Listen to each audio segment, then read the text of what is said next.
আপনি টেনশন করবেন না, আপনি চিন্তা করবেন না, কারণ ফাইন্না মাআল উসরি ইসরা, indeed with every hardship there is ease. প্রত্যেক কষ্টের পরেই আনন্দ আছে না নাই? প্রত্যেক দুঃখের পরেই সুখ দিয়েছে কে? এই পৃথিবীতে জিততে হলে আপনাকে ধৈর্যের পরিচয় দিতে হবে। এই পৃথিবীতে আপনি ভাঙবেন, আপনি পড়বেন, কিন্তু যে ব্যক্তি ভেঙে আবার উঠতে পারে, যে ব্যক্তি পড়ে গিয়ে আবার উঠতে পারে, সে হচ্ছে একজন প্রকৃতপক্ষের ধৈর্য। আমি খুব একা, অনেক মানুষের মাঝে থেকেও মানুষ একা হতে পারে না, পারে। কোন অবস্থায় আল্লাহর প্রতি ভরসা হারাবেন না। আল্লাহ রাব্বুল আলামিন আপনার ব্যাপারে পরিকল্পনা করে রেখেছেন।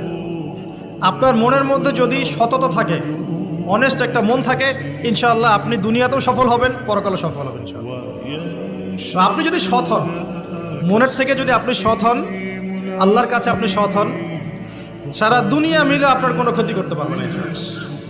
আর আপনি যদি অসৎ হন, মনের মধ্যে অসততা থাকে, দুনিয়ার মানুষ বাহবা দিলেও একদিন ধরা খাবেন ইনশাআল্লাহ। এটা বাস্তব, এর বাইরে যাবে না ইনশাআল্লাহ।